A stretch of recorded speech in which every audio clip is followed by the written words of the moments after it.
Seu meu amado, bem-vindo de volta à nossa escola bíblica diária e nós já estamos conversando com os amados sobre a história e a geografia bíblicas, mais especificamente o reinado de Davi. Então, pega a sua Bíblia, pega o seu caderno de estudos, ora ao Senhor, pede a Ele discernimento, entendimento, conhecimento, sabedoria, pede a Ele proteção para que nós possamos desvendar dos seus mistérios. Muito bem, então nós já vimos que Davi foi ungido rei que era segundo o coração de Deus. E isso foi durante todo o seu reinado. Existiam alguns deslizes que nós vamos ver mais para frente, mas ele era, em essência, um adorador, portanto, segundo o coração de Deus. Hoje nós vamos falar sobre a unificação, o que Davi fez para tornar aquele reino um único reino, forte, poderoso, sem igual naquela época em relação aos outros reinos existentes. Talvez a Era de Ouro, que foi inaugurada por Davi. Muito bem, nós já vimos que Davi foi morto na guerra contra os filisteus, e nesta guerra os seus filhos também morreram. O seu herdeiro presuntivo, o seu herdeiro ao trono, que era Jonatas, morreu nesta batalha aqui. E Davi não estava na batalha, Davi havia fugido, ele estava na terra dos filisteus, mas quando ele ficou sabendo disso, ele volta a Israel. Ele pôde voltar a Israel porque agora Saul não o perseguia mais. Quando ele chega em Hebrom, na tribo de Judá, na região de Judá, ele é coroado rei de Judá, ou seja, da parte sul de Israel. Mas por que da parte sul de Israel? Por que não de toda Israel? Porque havia mais um filho de Saul chamado Esbozete. Esbozete era vivo ainda e, portanto, houve um racha, houve uma divisão.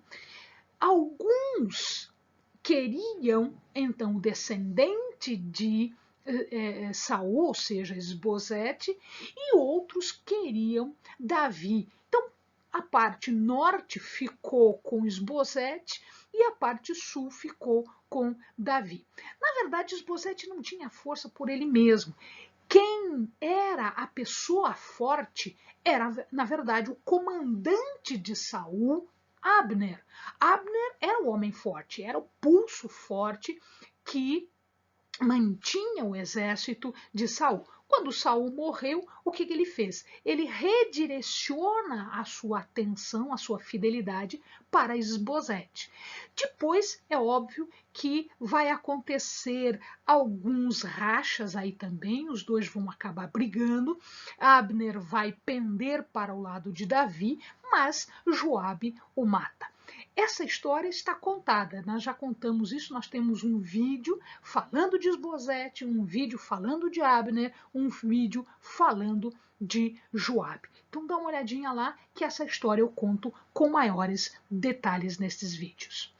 Muito bem, então Abner agora ele dá força militar para Esbozete e, portanto, por conta disso é que Esbozete reina na parte norte e aí Davi fica com a parte sul. Ok, acontece que mais para frente, como eu já disse, Joabe acaba matando Abner. Abner briga com Esbozete e ele pende para o lado de Davi, ele quer passar para o lado de Davi. E nesta encrenca toda, Joabe acaba matando Abner. Abner é quem dava sustentação para Esbozete. Logo em seguida, o que acontece é que Esbozete é assassinado, ele está sem proteção. E seus capitães é que o matam. Baná e Recabe é que o matam. Muito bem, Esbozete saiu de cena, que era o herdeiro que estava reinando na parte norte, então agora estava livre o caminho para que Davi pudesse reinar sobre toda a Israel.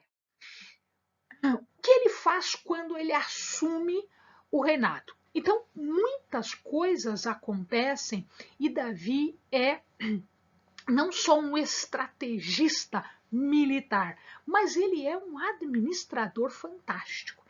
Ele estrutura todo o reino. Por quê? Porque Saul, ele não tinha essas condições, ele não tinha esse refinamento de um rei, de um governante, de um administrador.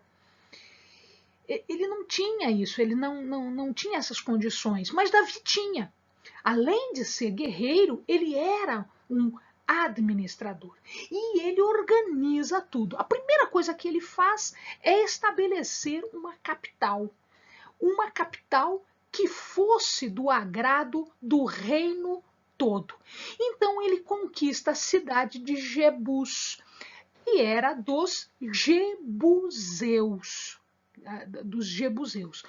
A conquista dessa cidade ela é cercada de muitas discussões, porque os jebuseus brincavam, tiravam sarro e diziam: os cegos e os coxos vão defender a cidade de Davi. Mas o problema é que Davi tinha estratégia e ele consegue conquistar então Jebus. Tá? Então, essa é uma história bastante interessante que não cabe agora nós falarmos. Eventualmente, a gente faz um vídeo a respeito desta conquista. Bastante interessante esta conquista. Ela era inexpugnável, assim como Jericó não tinha como conquistar. Pois então, Josué foi lá e conquistou. Jebus não tinha como conquistar. Pois é, Davi foi lá e conquistou. Então, estas coisas que acontecem nas conquistas militares. Qual era a vantagem de Jebus? Jebus era central. Ela estava a meio caminho do norte e do sul. Ela estava numa posição estratégica, militar e administrativa. Ela estava construída sobre um platô, portanto um monte, né, onde se construiu a cidade, e em volta haviam vales. E depois desses vales, outros montes, outras montanhas que protegiam Jerusalém. Tá? Então, Jerusalém era protegida. Ela estava no alto, com vales profundos e depois montanhas. Ou seja, era realmente difícil de conquistar Jerusalém. Mas, então, Davi a conquista. E ela é chamada agora de Cidade de Davi. Então, se o amado observar aqui, esta é a parte, esta parte aqui, ó, que eu estou mostrando, é a parte que Davi conquista, depois ela é acrescida, depois ela cresce para todos os lados. Então, se o amado vê uma depressão aqui, tem uma depressão aqui, tem uma depressão aqui, e aqui o Monte Moriá, onde depois Salomão constrói o templo. Tá? Isso depois. Davi quis fazer isso, mas Deus não deixou. Uma outra coisa interessante é que lembram que a arca havia sido conquistada pelos filisteus e depois Deus manda uma série de pragas para os filisteus e eles se livram da arca. Então o que acontece é que Davi, sendo sensível às coisas de Deus, ele manda buscar a arca. E ele coloca onde? No centro. Portanto, agora nós temos uma coisa interessante. Pela primeira vez, o centro administrativo de governo era também o centro espiritual. Portanto, Davi estava dizendo o que com isso? No centro do meu reino está o meu Deus. Deus é central. O governo, a cidade central, detém aqui um local de adoração. Então ele manda trazer a arca. Aliás, ele não manda, ele mesmo vai buscar a arca. Esse é um outro episódio bastante interessante.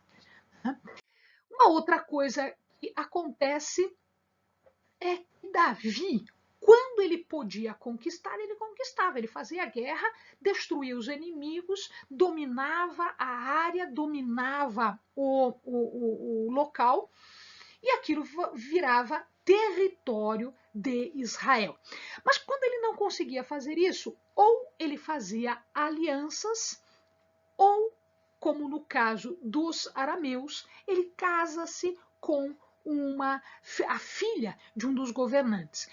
Então, vamos dar uma olhadinha aqui. Em azul, amados, em azul, é todo o território que Davi conquistou. E se o amado observar, esse território é o território que Deus havia dado em promessa. É esse o território. O território que Deus deu em promessa só foi conquistado por Davi. Tá certo? Josué não conseguiu, né? Moisés morreu antes de entrar, né? Os juízes não conseguiram, Saul não conseguiu, mas Davi conseguiu. Então aqui, ó, nós temos, olha aqui é o Golfo de Acaba. Então, eu já tenho o Egito. Ele fazia divisa com os egípcios. Então ele veio aqui, olha, os edomitas, os moabitas, os amonitas, foram todos levados, né? E foram todos conquistados. Os filisteus, ele não domina o território filisteu, mas ele conquista algumas cidades filisteias e ele arma aqui em toda a volta, né? Em todo a divisa aqui, ele arma cidades fortificadas para evitar aquela guerra, né? Mesmo assim, os filisteus ainda fazem 2 ou 3 guerras contra Davi, mas Davi ganha todas as guerras. A Fenícia ele não conquista, ele faz um pacto, né? Irão era o governador daquela época e ele faz uma aliança com os fenícios. Esta aliança vai ser muito importante depois com Salomão. Salomão vê as suas riquezas aumentarem bastante exatamente porque os fenícios eram grandes navegadores e ele faz uma sociedade fazendo então navios mercantis e que iam fazer comércio pelo mundo inteiro. A gente vai ver quando falarmos de Salomão. E se você observar aqui, meu amado, olha aqui, essa área aqui de Gessur é os arameus, é daqui vem uma das esposas de Davi e um dos filhos, que depois vai dar problema, ele é descendente aqui desse povo, aqui dos arameus, aqui dessa região de Gessur. E se o amado observa, o azulzinho segue adiante, ele vai além de Damasco, e ele vai chegar aonde, Eleni? Ele vai chegar lá na Mesopotâmia, nos rios Tigre e Eufrates. Ele chega vizinho de lá. Portanto, é a maior extensão que o território já teve e que foi exatamente a promessa de Deus que foi conquistada pelo seu servo, o rei Davi, o rei segundo o seu coração. Amém, amados? Bons estudos.